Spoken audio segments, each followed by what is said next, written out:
Tere, sõbrakesed! Rõõm, et te mulle täna jälle olete külla tulnud. Kes on minu lugusid hoolega jälginud, mäletab vist, et ma ükskord mainisin ühte koeraraamatut ja kutsusin teid ka ajaloomuuseumisse koeranäitusele. Täna on see hetk, kus ma loen teile sellest raamatust ühe väikese katkendi. Ja et te teaksite, muuseumid on vahepeal kinni olnud, aga varsti nüüd ajaloomuuseum Maarjamäel avatakse ja siis saab jälle minna koeranäitust vaatama. Ja see koeranäitusel müüakse ka seda raamatut. See on Leelo Tungla kirjutatud raamat, Pullikoera päevik. Ja miks ta on koerapäevik? Selles raamatus on sellise koera mõtted ja lood, keda kutsutakse pollaks. Ehk polla või pullikoera päevik, aga pulli on tegelikult üks asukoht Sindi lähedal, kust on Eestis esimest korda leitud koerajälgi, mis tõendavad, et koerast sai inimese sõber. Ja öeldaksegi, et koer on inimese sõber, aga öeldakse ka, et raamat on inimese sõber. Ja mina arvan samamoodi nagu selle autori koostajad ajaloomuuseumiski, et nii raamat kui ka koer võivad olla inimese parimad sõbrad ja nad ei sega teineteist, pigem nad täiendavad teineteist.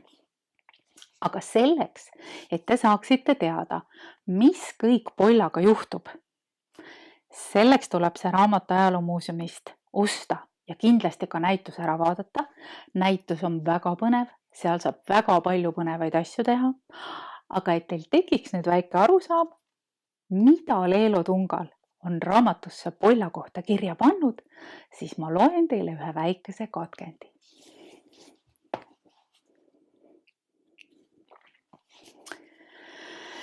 Nii. Ja selle loo pealkiri on Pulli koer ei karda hutti. Ja pidage siis meeles, et siin räägib polla. Polla ise räägib ja jutustab neid lugusid. Villu koolivaheaeg hakkas lõppema ja meil Marioniga oli kangesti kahju temast lahkuda. Aga muidugi saime aru ka sellest, et ta igatseb oma isa, ema ja väikese neti järele, aga ka koolisõprade järele.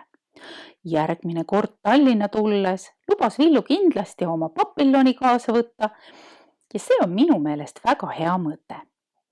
Villu lahkumise õhtu puhuks küpsetas Marion oma kuulsaid ülepannnikooke ja muu hulgas tegi ta mullegi ühe kondikujulise pannkoogi.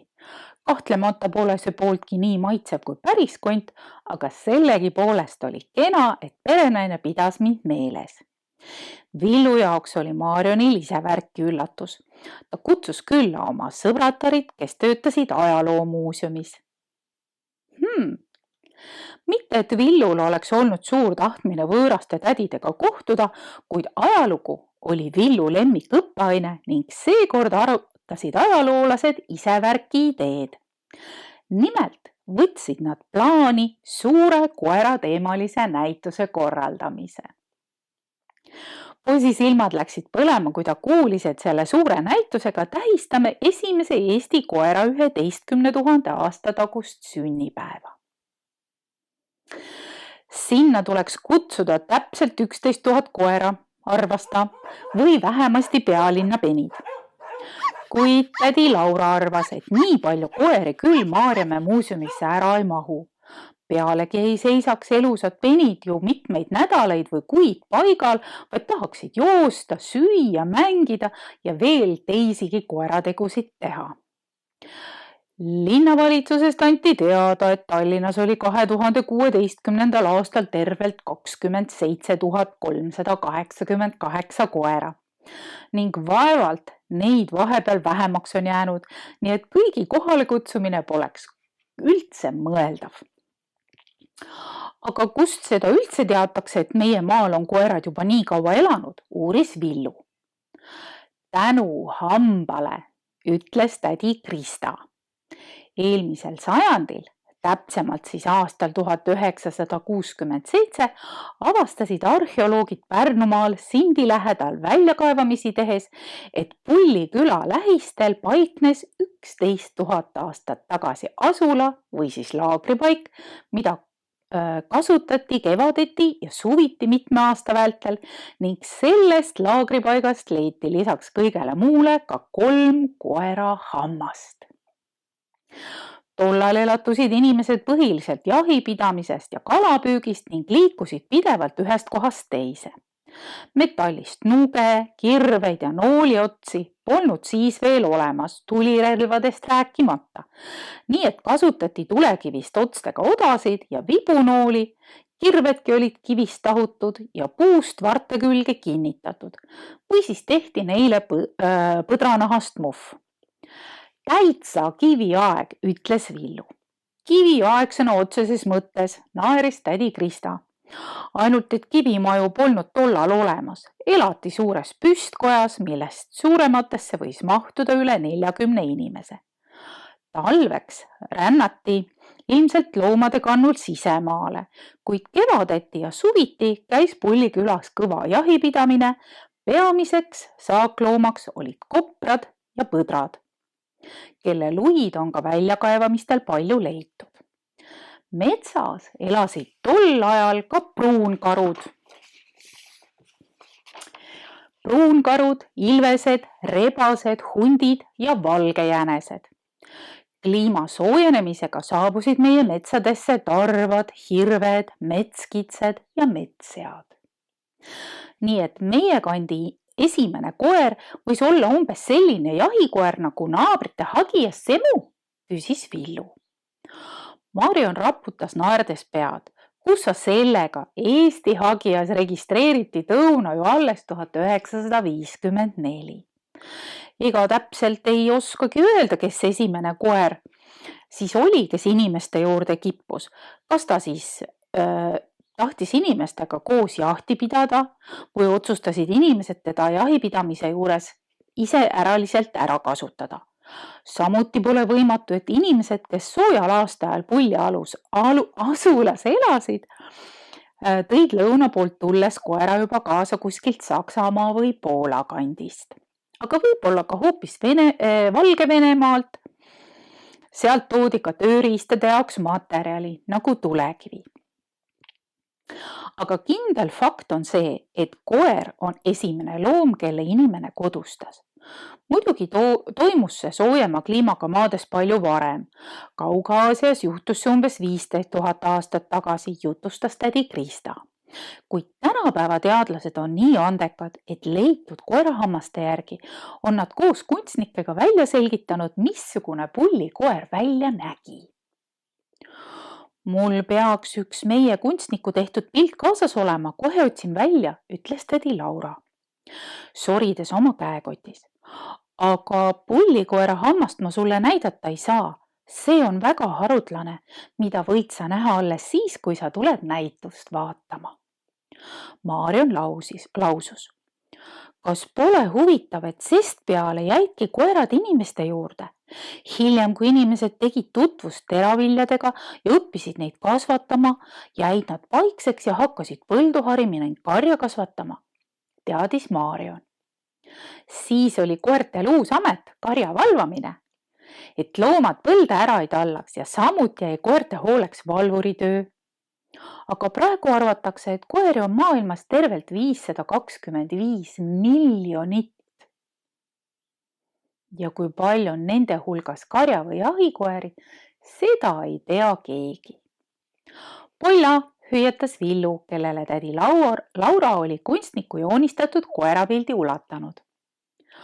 Arvasin, et ta kutsub mind enda juurde ja tõusin oma asemelt. Villu pani joonistuse mu näo kõrvale. Vaadake, Polla on täpselt selline nagu pullikoer. Tõepoolest, arvas Marion, üsna sarnane. Polla ongi pullikoer, hurraa, hüüdis Villu mind tugevasti kaelistades. Kujutage ette, pullikoer astus täies aus ja hiilguses meie ette, imestas ka tädi Krista. mitte enam 1, 2 või 3 hammast, vaid terve muinaskoer. Mulle meenus, kuidas Malamut ja Hagias vaidlesid veidi segase U-posti teate üle, et ema Leedi nimetas meie tõugu pulideks või pullterjeriteks. Väga võimalik, et jutt käis hoopis pullikoerast. Kui nüüd keegi küsib, kes ma olen, siis võin julgesti öelda, olen pullikoer Polla. Nuntisin oma asemele tagasi ja püüdsin rahuneda ning veidike silma looja lasta. Aga kuidas sa hing rahuned, kui silme ees jooksevad vibude ja odadega vehklevad põdranahkadesse mähkunud mehed?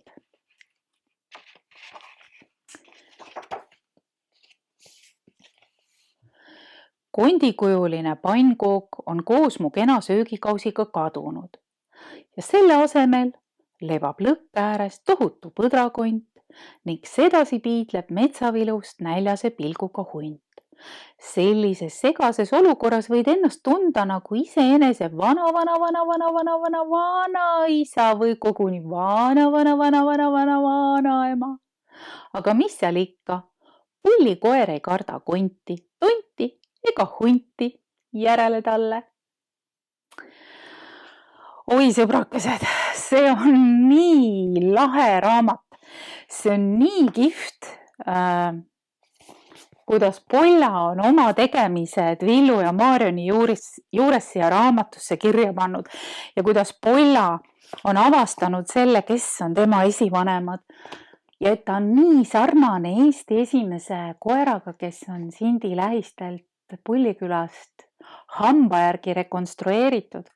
Muide, seda hammast on tõesti ajaloomuuseumis näha ja seal on teile näidatakse ka, missugune see pullikoer siis selle hamba järgi nagu oli. Teadlased on aastatega nii targaks saanud, et hamba DNA järgi on võimalik rekonstrueerida, milline koer või ükskõik milline loom. Teadus on nii palju arenenud, aga antud juhul on siis meil teada, milline see pullikoer välja nägi.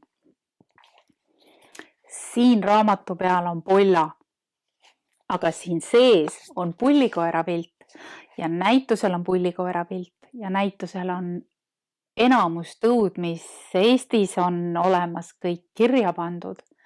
Ja seal on lihtsalt nii palju põnevat ja nii palju tegemist, et ärge jätke seda näitust vaatamata.